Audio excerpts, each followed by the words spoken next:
baby, just to let me down and mess me around and be reversible. You never go, baby, when you say you will, but I love you still. Sometimes the weights that we lift on a powerlifting platform aren't the heaviest weights that we've ever lifted. I remember the heaviest squat that I've ever completed. And it's not my 1,005 pound squat. It's not my 1,014 pound squat.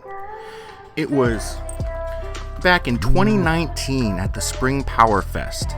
My first 2 attempts were successful, 3 greens on each, 3 whites. And I hear the announcer say, "The bar is loaded."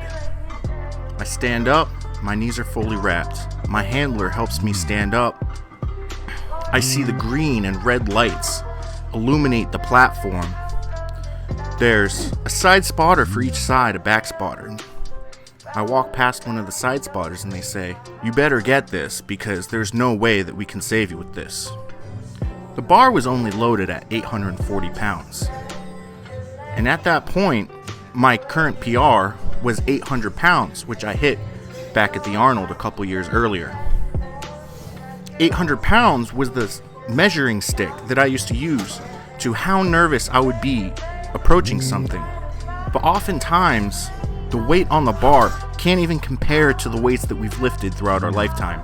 I turn to the spotter and I say, "That's just how I like it." Because at the end of the day, you don't have spotters in life. Everything falls on you. I knew that after this squat, after this competition, I'd be going home to an empty apartment where my wife, who had just been in a 3-car pileup, who was too afraid to step foot outside of the front door due to the accident, would be relying on me to help us move out and find somewhere to live before we get evicted. 840 pounds. 840 pounds is lighter than the burden that it takes to recover from a herniated disc the size of a golf ball. 840 pounds. It sounds like a lot, but in reality, in the grand scope of things, it really isn't that much.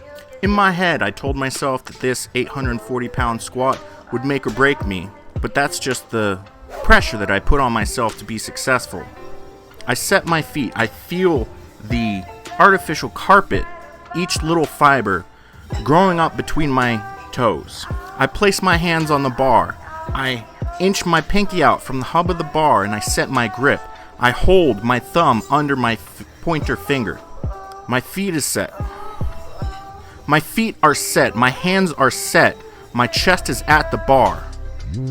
All that's left is to get under the bar and squat it. I look forward. I see the head judge, Jennifer Berkey. I had never met this person before in my life, but on that day, her face became cemented in my mind, because the moment that I took the full 840 pounds onto my back, she gave me the squat command. I take my deep breath, I feel my core, I push against my belt as hard as I can. I create a unbreakable wall between my core, my spine, and my belt. I squat down. First few inches, real good.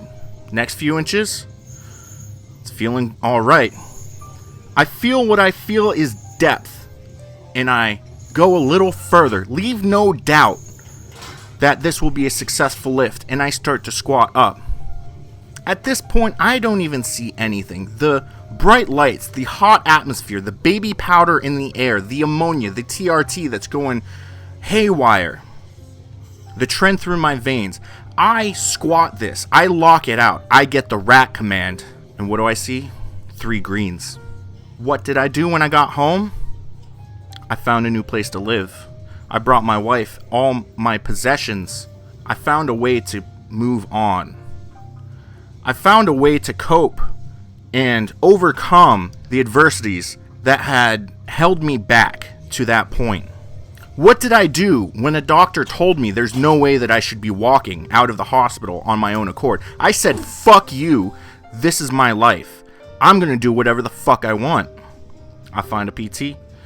That PT says surgery's the only way. I tell him to go fuck himself. I find a new PT online. He tells me where to go, he gives me exercises. I recover.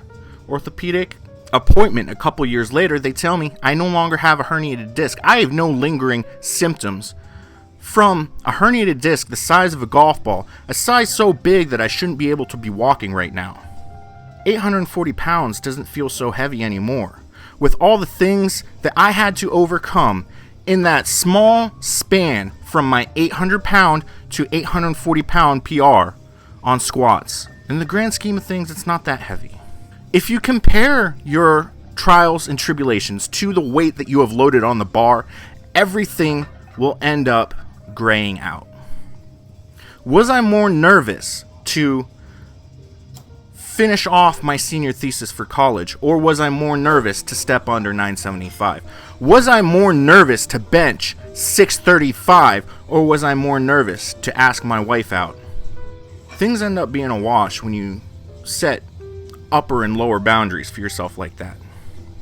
They wash out, they gray out, because when you set your weights on a bar for a competition, when you know you don't have spotters willing or able to catch you if you fuck up, you find a way to get those fucking green lights. You find a way to get those fucking green lights. To this day, my wife asks me, how can you be so calm? How can you approach things so level-minded? And I think back to being on a phone call with my wife, hearing two trucks launch her across 495, and I could do nothing about it. How am I so calm? Well, it's because I do whatever it takes to get those green lights. Do I have to squat deeper? I'll work on it. Do I have to work harder, get a better job? Do I have to invest in stocks despite not necessarily being able to afford it? Do I have to cut back on food because I need to be able to set up a future for myself and for my family, for my cats, help everyone else out? How am I so calm? Because I see the green lights at the end of the tunnel.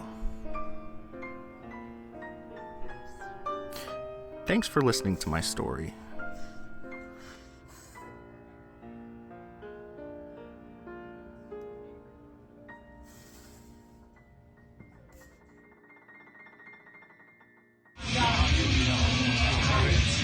Come on, Pirate.